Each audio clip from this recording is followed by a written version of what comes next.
Magic Ballerina. Holly and the Magic Tiara. Holly's Adventures.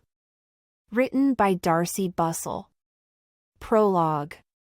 In the soft, pale light, the girl stood with her head bent and her hands held lightly in front of her. There was a moment's silence, and then the first notes of the music began. For as long as the girl could remember, music had seemed to tell her of another world, a magical, exciting world that lay far, far away. She always felt if she could just close her eyes and lose herself, then she would get there. Maybe this time. As the music swirled inside her, she swept her arms above her head, rose onto her toes and began to dance. 1. Ballet class. Slowly Holly sat upright on the sofa, her eyes never leaving the screen. She was watching the end of the ballet of Cinderella, her favorite bit. She caught her breath as the spring fairy leaped softly into a grand jeté, almost floating in the air, before landing gracefully. Holly leaned forward, her hands clasped tight together as she watched the dancer flutter and move with the lightest of steps. Then the credits went up. Her mother, a professional ballerina, had been dancing the role of the spring fairy. She's just the best, thought Holly, blinking back the tears. It had been so wonderful staying with Mum over the Christmas holidays and learning the steps to this very dance herself. But now it was January, and a new school term had started, so Holly was back living with her Aunt Maria and Uncle Ted while Mum was on tour with the ballet company. She liked her aunt and uncle, but it wasn't quite the same. Still, it wouldn't be long till half-term. Holly glanced at her watch and jumped up. She'd been so absorbed in Cinderella that she'd completely lost track of the time. She was due at Madame Zaza's ballet school in 5 minutes. She'd have to hurry if she was going to make it in time for class. Grabbing her ballet bag and throwing on her jacket, she rushed out into the cold air. "And 1 and 2 and keep in time," came Madame Zaza's voice, crisp and clear. As the girls sank down in their plies, Holly felt a rush of happiness flood through her as she did what she loved most in the world. "Push down into the floor as you straighten up." "Nice work, Holly," called Madame Zaza. Holly's friend, Chloe, smiled at her as the class turned at the bar to do plies on the other side. Holly smiled right back. It was lovely to have a new friend. Up until last term, she hadn't really made any.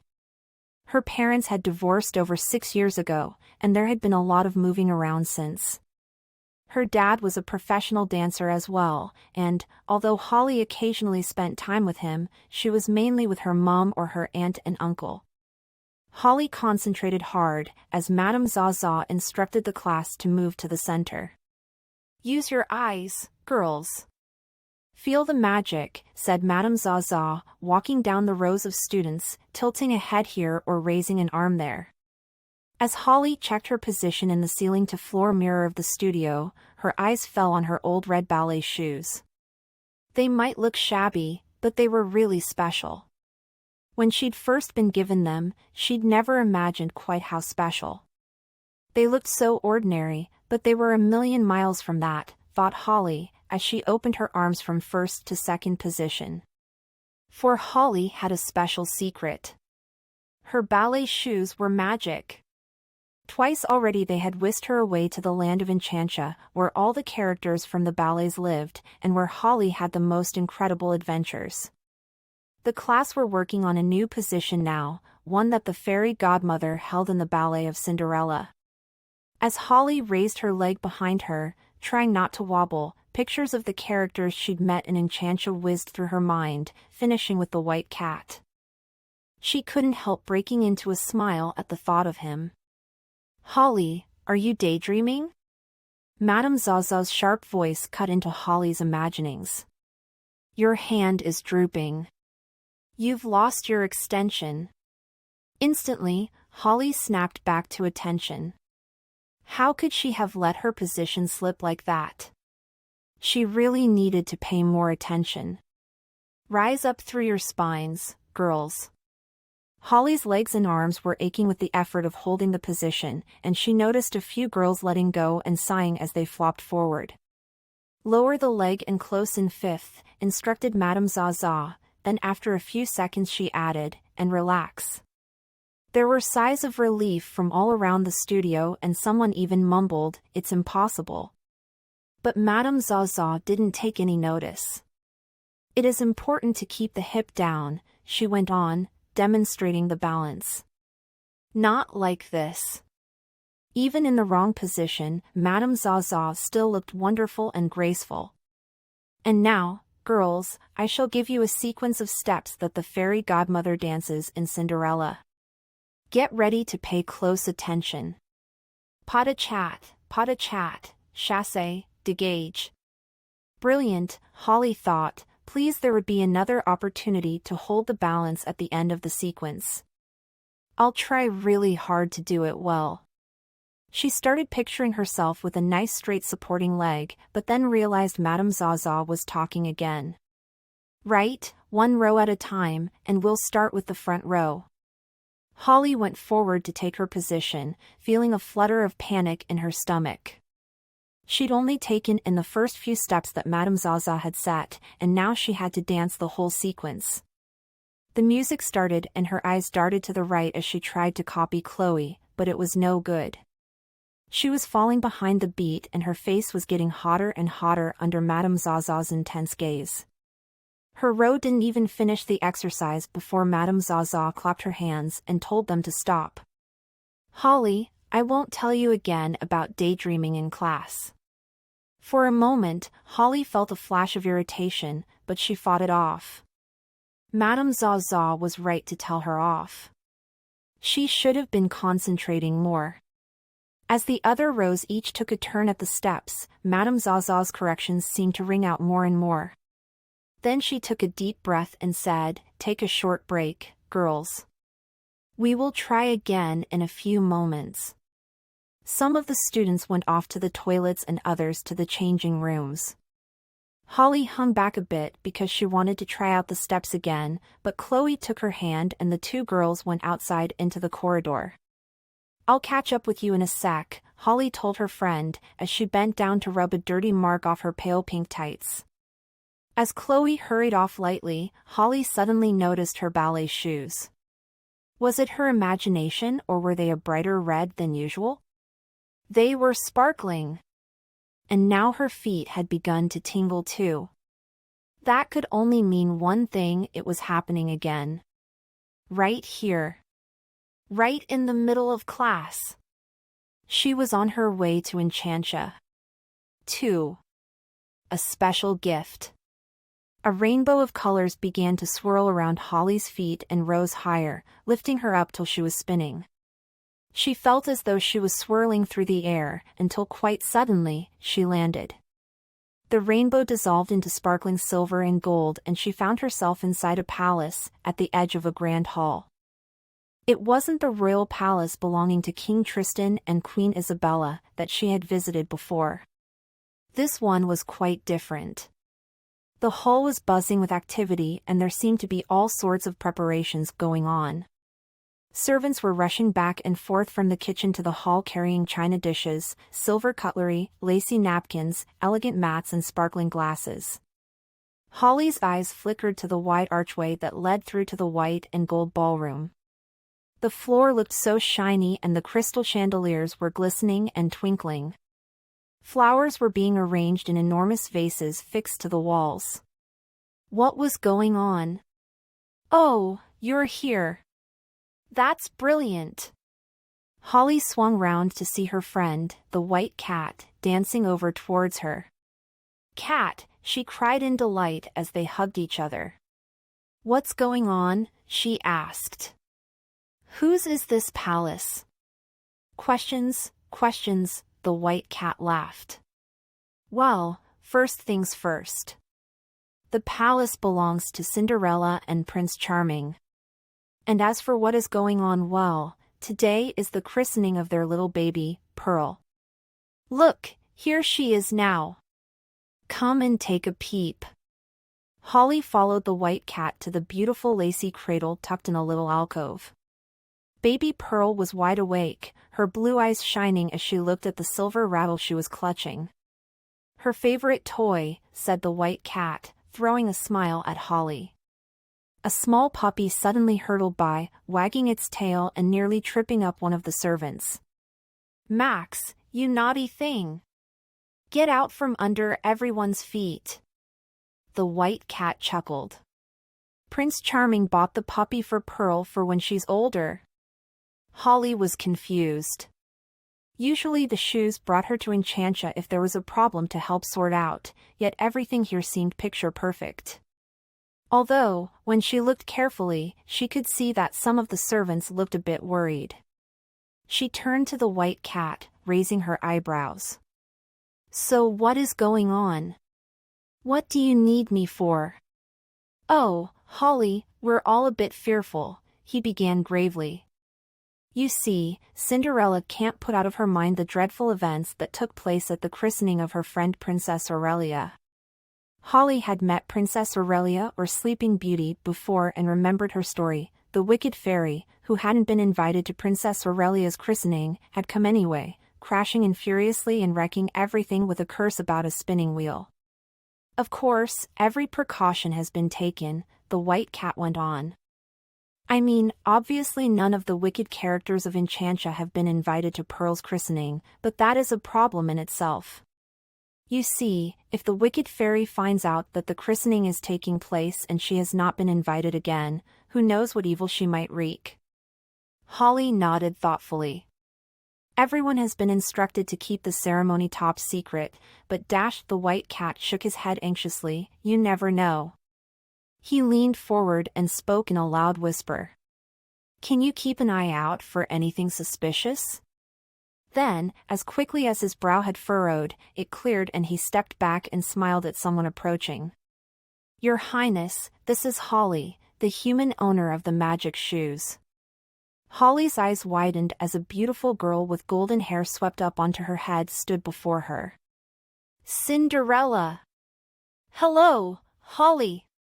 Cinderella smiled. I'm so pleased to welcome you here. I'm pleased to be here. Holly smiled. And don't you worry, I'll be on the lookout.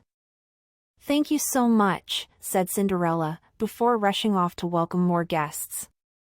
It was so exciting, seeing the people of Enchantia at the christening.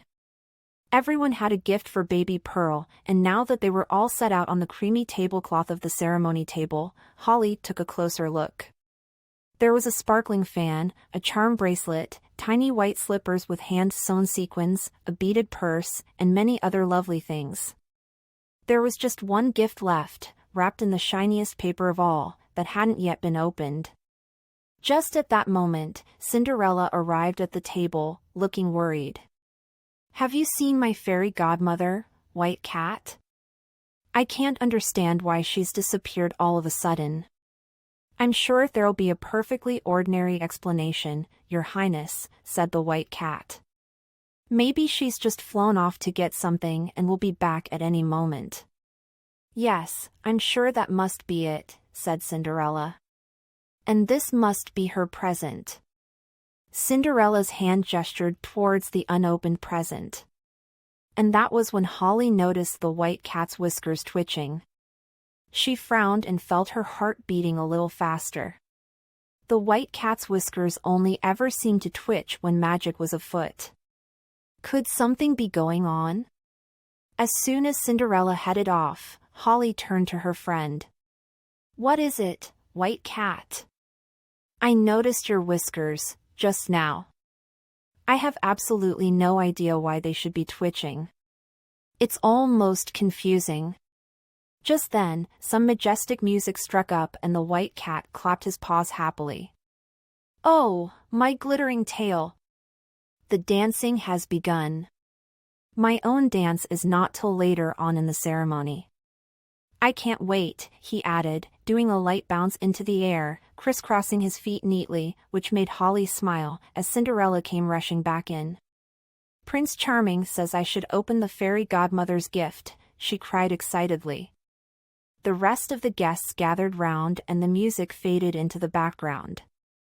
Holly, too, rushed forward. If she had been brought here to Enchantia to help look out for spinning wheels and the like, then she must check everything to make sure she didn't fail. Cinderella ripped off the shiny paper to reveal a jeweled box. The princess opened it and gasps filled the air. The gift inside was nothing like a spinning wheel, far from it. On a cushion of creamy silk lay the most beautiful tiara Holly had ever seen. 3. Trouble afoot. Cinderella held up the tiara. "I can't wait to thank my fairy godmother," she breathed as the clustered diamonds and bright blue sapphires caught the light and glimmered and glittered like stars. "This is just the most gorgeous gift ever. When baby Pearl is older, she will be able to wear it every day." Cinderella smiled with joy at her guests. "Won't she look stunning?" "Stunning," came the answering cries. "I'll just try it on myself," the happy princess went on excitedly. Holly didn't think it was possible for anyone to look more beautiful than Cinderella in the sparkling tiara. And, apart from baby Pearl, who had suddenly started to cry loudly, everyone was smiling and clapping their hands. "What a picture! Magnificent!" "Where is Pearl's rattle?" asked Cinderella a bit crossly. Holly was amongst the people who hurried over to the cradle to look for it. "It seems to be missing, Your Highness," said one of the servants. Cinderella raised her voice. "Missing? How can it be missing?" And as Holly slipped back to the white cat, she noticed the servant blushing and quite a few people staring, wide-eyed. It was a shock to hear Cinderella talking sharply. "I guess she's just in a bit of a state because her fairy godmother isn't around," the white cat whispered, stroking his whiskers thoughtfully. That might be true, thought Holly, seeing Cinderella fling an irritated glance at the cradle, before walking off somewhere. It was quite a relief when the music struck up again because, for one thing, it drowned out baby Pearl's cries, which were becoming louder by the minute. "Ah, here's Prince Charming," said the white cat, quickly changing the subject as the prince went over to the cradle. "He will soothe his little daughter. He always does." But this time, even Prince Charming failed to stop the baby's loud howls and Holly and the magic tiara. When Cinderella stomped back into the ballroom, she cried out, "Will someone do something about that baby, for goodness sake?" There was a stunned silence. "Oh, my shimmering whiskers," whispered the white cat. "Why, oh, why is Cinder's acting like this?" Holly bit her lip. She had an idea why, but it seemed stupid, so she thought she'd better not say it. Instead, she watched as Cinderella turned on the butler with a gathering frown. "Do you expect my guests to drink out of smeary glasses like those?" she shrieked. An uncomfortable silence fell upon the great hall, and the butler clicked his fingers at the waiters to take the glasses away. The white cat shook his head. "I cannot believe my ears," he said to Holly. "I could see my own reflection in any one of those bright clean glasses. Whatever is the matter with Cinderella? And what are you looking at?" Cinderella demanded of Prince Charming in an ugly squeal. "Darling, he tried to speak to her, but she stamped her foot. "Enough! Why does the music keep going quiet? Turn the volume up. And dance, for goodness sake. Anything to improve this dull party." The guests all tried to obey, but their hearts clearly weren't in it and their dancing was sad and flat. No wonder, thought Holly. Who wants to dance in such an unhappy atmosphere? The fairies tried their hardest to raise everyone's spirits, flitting and fluttering around in a series of light leaps. But Cinderella even found fault with that. "I'm off," she announced. But where are you going, Your Highness?" asked one of the fairies. "To my room," cried Cinderella, pushing over a display of lilies and leaving behind a scattering of broken china and sad bent stalks. "Oh, my glittering tail," the white cat said in horror. "Without Cinderella, the ceremony cannot continue. Whatever are we going to do?" 4. A surprise visitor. As the guests milled around uncertainly and Prince Charming tried to comfort baby Pearl, Holly decided she must tell the white cat what she was thinking, however silly it sounded. "You know, I think it's the tiara, cat," she said. Cinderella started acting differently the moment she tried it on. The white cat's eyes widened. "You know, you could be right." She did. His next words came out quickly. "The wicked fairy. This must be her doing. Let's take a look at the box the tiara came in. There might be a clue in there." They hurried over to the long table and opened the box. "Look," whispered Holly, pulling out a single brown feather. "What's this?" "An owl feather," the white cat breathed. He gasped and his fur almost seemed to stand on end. "What's wrong?" Holly asked him fearfully. "Oh, my glimmering whiskers," he answered a little shakily. "I've been so busy worrying about the wicked fairy that I completely forgot about any other possible villains, like Von Rotbart." Holly's heart missed a beat. Von Rotbart was the evil magician in the ballet Swan Lake. He had a hideous owl-like face and was very powerful. "He leaves an owl feather whenever he is working his evil magic," the white cat explained. "The tiara must have come from him." "But why?" asked Holly. "Let's see if we can find out just that," replied the white cat, beginning to turn slowly, the tip of his long tail brushing the floor, leaving a perfect circle. "Let's take a look at Von Rotbart's castle," he murmured. It was a picture of a fairy and sparkling from out of the circle came a mist. Holly stared as the mist swirled round and round. She felt her eyes drawn in. Forming inside it was a picture of a fairy in a sparkling dress trapped in an underground dungeon, tears rolling down her kindly face. "I knew it," the white cat cried as the mist faded and the scene before them disappeared. "Von Rotbart has captured Cinderella's fairy godmother. We have to rescue her," Holly exclaimed. Just then, Cinderella came marching back into the room, her eyes gleaming with fury. The white cat took hold of the end of his long tail and swished it round again. "We must leave quickly before she notices us," he said, pulling Holly into the circle he'd made, and she saw his whiskers twitch until silver sparks flew off them. "Here we go." The white cat's magic set them down in a small copse of trees. "This is as near to Von Rotbart's castle as I dare bring us," he said, looking straight ahead. "It's possible that the evil magician will be able to use stronger magic than me whilst in his own castle, so we would be helpless against him inside. We must be very careful." Holly followed the white cat's gaze and saw a gigantic steel-gray castle, its dark turrets and towers poking into the clouds, iron bars at its dull windows. Then she shivered as she caught sight of Von Rotbart with his menacing owl face appear at the doorway. It looked as though he was about to fly off somewhere. "Look! There he is! Now's our chance. We can free the fairy godmother." Holly was already rushing forward, but the white cat put a paw on her arm. "There could be servants or anyone inside. We need to stake out the castle, think of a safe way to get in," he shuddered. "Otherwise we might find ourselves trapped there too."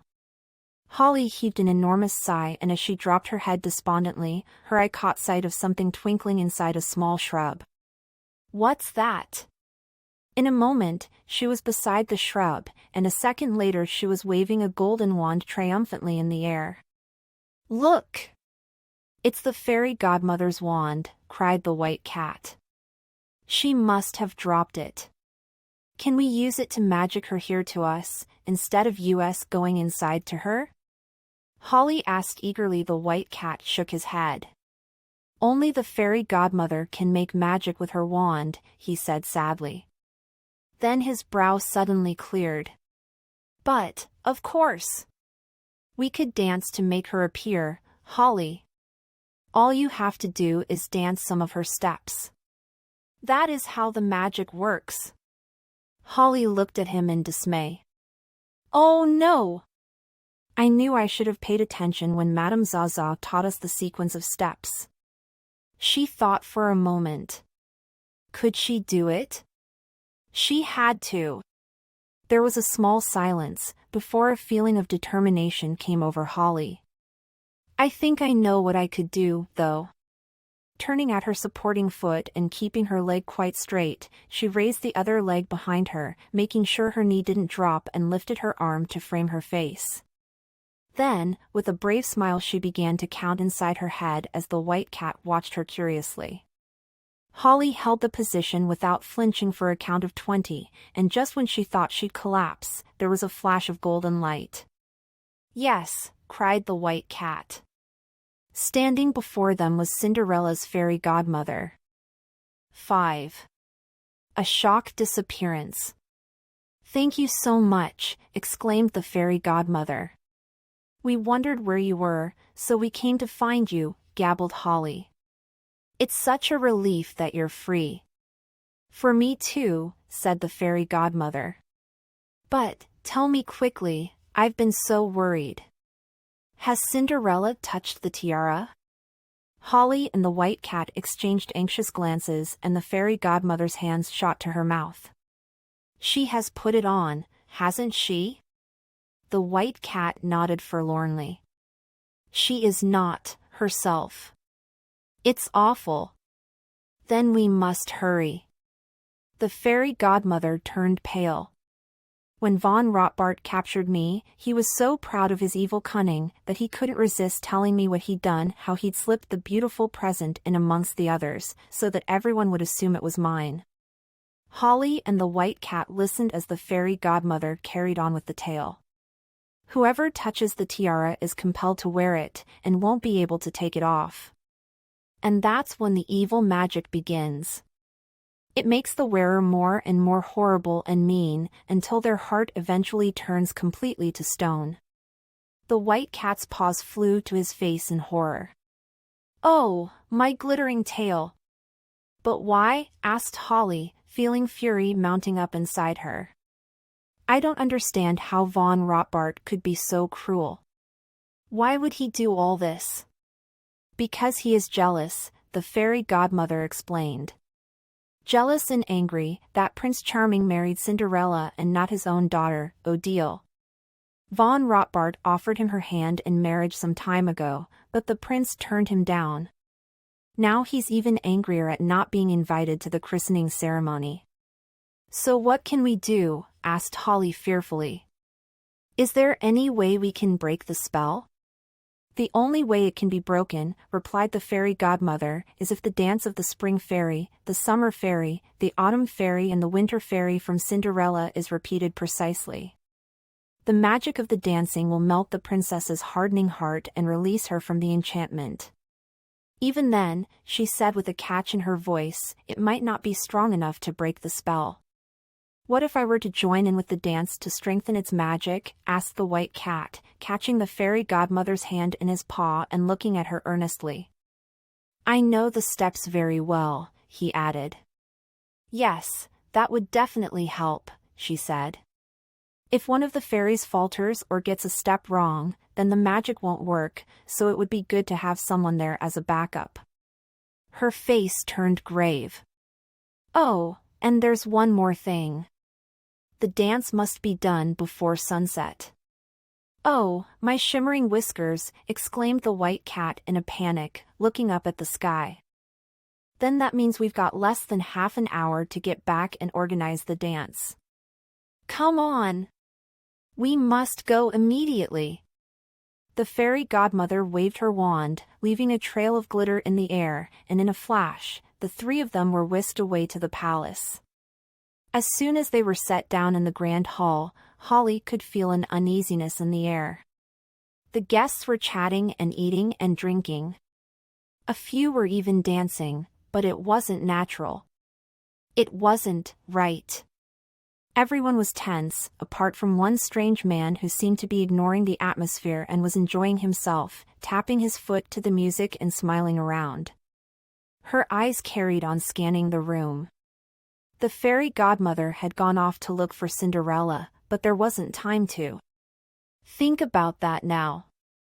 The vital thing was to gather together the 4 fairies of the seasons and start them off in their dance. Quickly Holly spotted the winter fairy and rushed straight over to ask her where the other 3 fairies were. The moment they were found, she hurriedly explained that it was of the utmost importance that they all did their dance right here and now. They nodded and didn't even ask any questions, which was a big relief, as through the window Holly could already see pink streaks in the sky as the sun began to set. Her heart was thumping when the music for the fairies filled the air. It wasn't until they started to dance that she looked around for the white cat. He was nowhere to be seen. An icy fear clutched Holly's heart.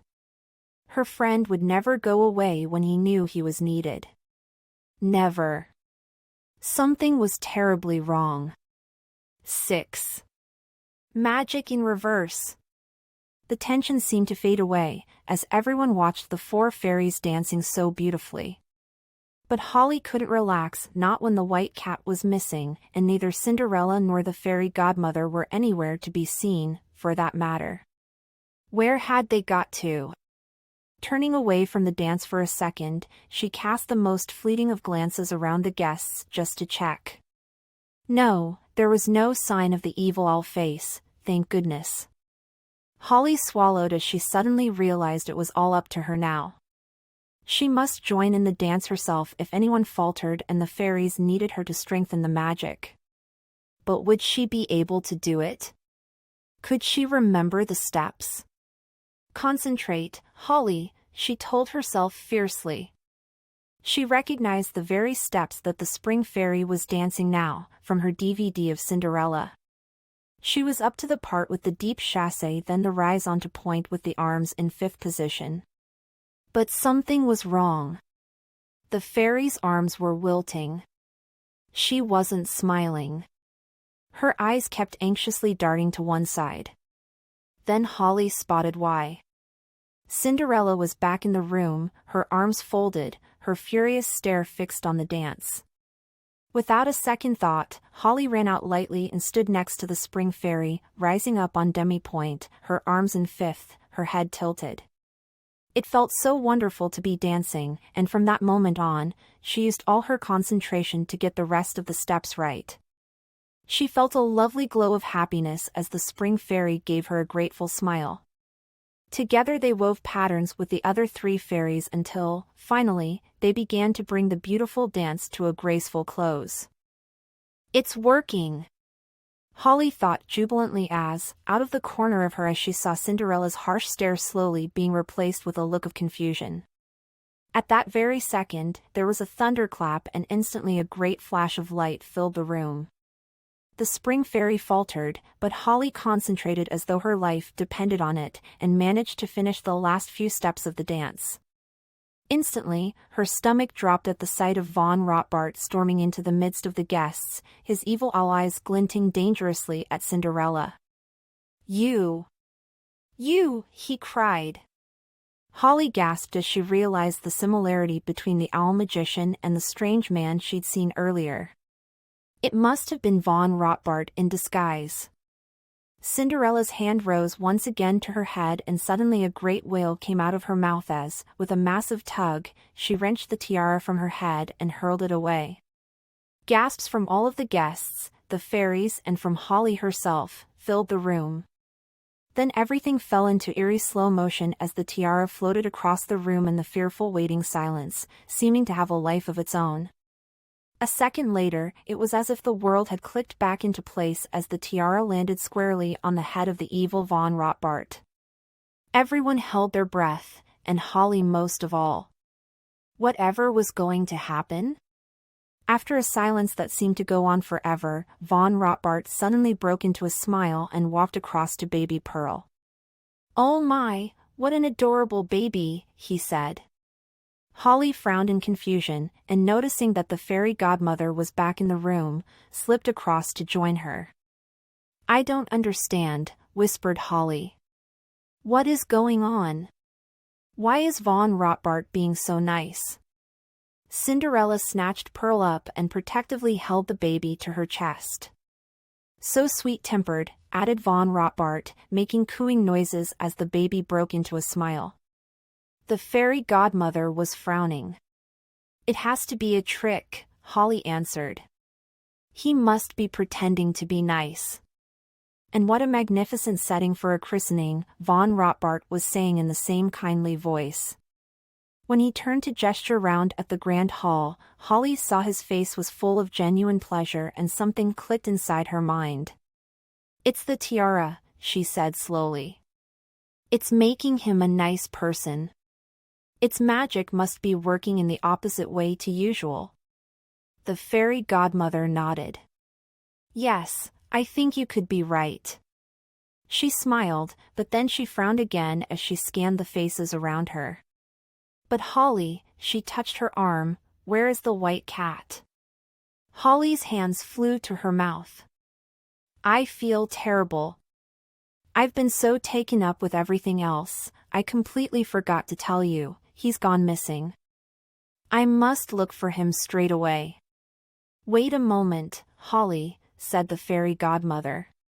He could be anywhere. Maybe von Rotbart knows, said Holly. I should ask him. If I'm right about the tiara making him nice, then as long as he's wearing it, there shouldn't be any danger. The fairy godmother put a hand on Holly's arm. Be careful, my dear. Holly gulped as she started to go over, suddenly feeling a bit nervous. What if he wasn't nice? But this might be the only way to get her friend back. Taking a deep breath, she stepped towards the evil magician. 7. The White Cat. Excuse me. Sir. Holly began hesitantly. You haven't seen the...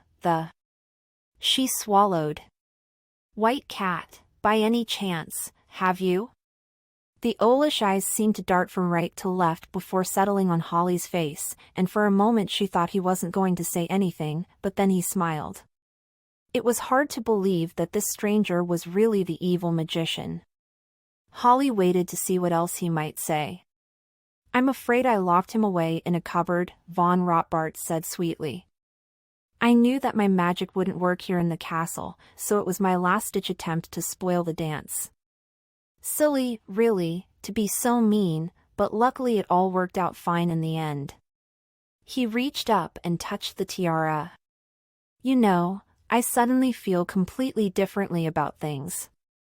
Out of the corner of her eye, Holly saw the fairy godmother raise her hand behind von Rotbart's back and give a soothing smile, to calm all the worried onlookers. But Holly was getting more and more agitated by the second. She had to find out exactly where the white cat was before anything could happen to turn von Rotbart back into an evil magician. Which cupboard? She asked in a bit of a stutter. Von Rotbart leaned forward and peered right into her eyes, so Holly could clearly see her own reflection. The cupboard under the stairs, of course. Thank you very. Holly began to say, but Prince Charming was by their side in a flash. I have received a message that you are needed at your castle, sir, he said to the evil magician. May I escort you to the door? Did you have a cloak? Certainly, my good chap. Many thanks. Von Rotbart was still smiling as he went out of the door, and perhaps all the way down the drive too, but Holly didn't wait to see. She just rushed to let the white cat out of the cupboard under the stairs and to give him a big hug. Oh, my shimmering whiskers, am I pleased to see you, he cried as he fell out of the cupboard. But what about the dance? It's all right, we've done it. The spell is broken.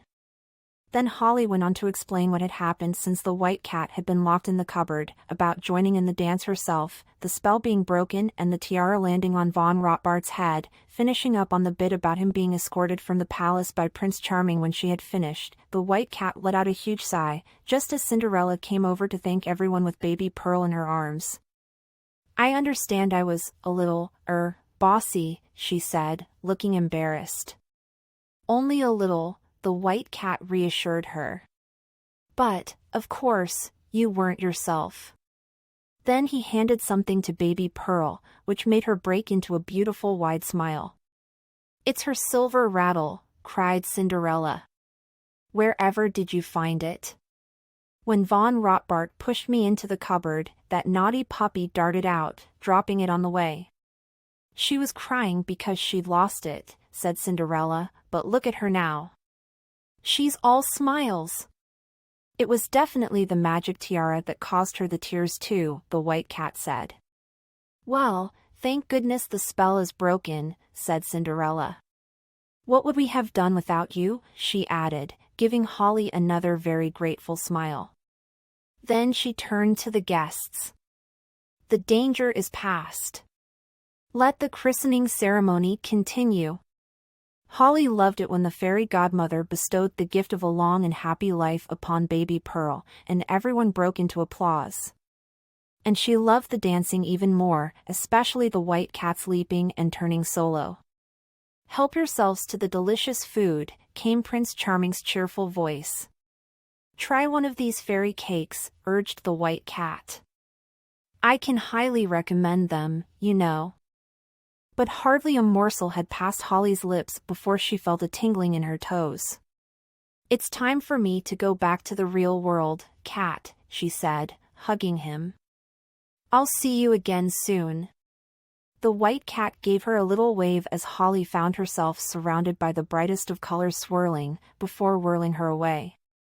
8. Concentration. Holly stretched up from rubbing at the dirty mark on her tights.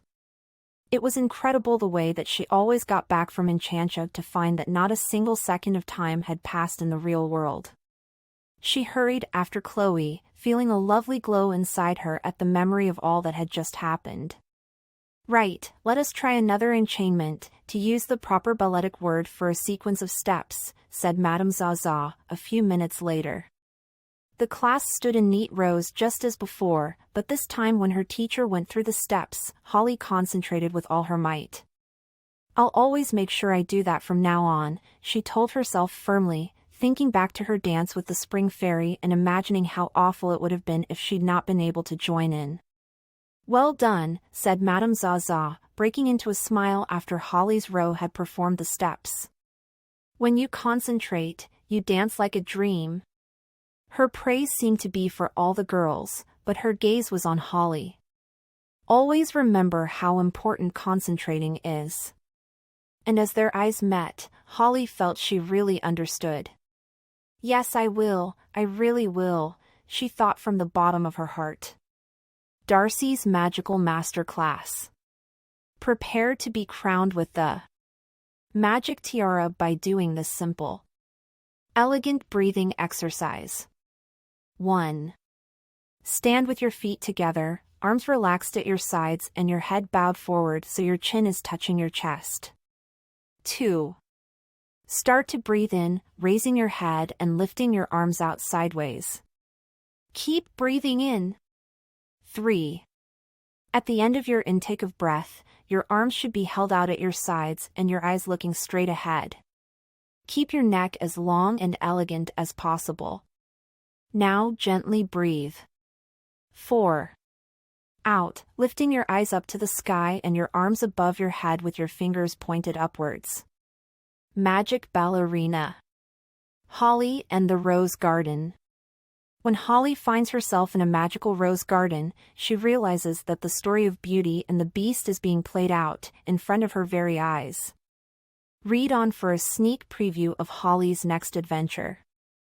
Holly's feet touched down on solid ground, and as the magical haze cleared, she saw that she was standing in a beautiful garden. There were roses everywhere, white ones, red ones, pink ones. Holly looked about her. Where was she? And where was her friend the White Cat? He was usually there to meet her whenever she arrived in Enchantia. But just at that moment, Holly heard a loud shrieking cry. Hello? Holly called warily. There was another loud shriek, and out from behind a white bush strode a peacock.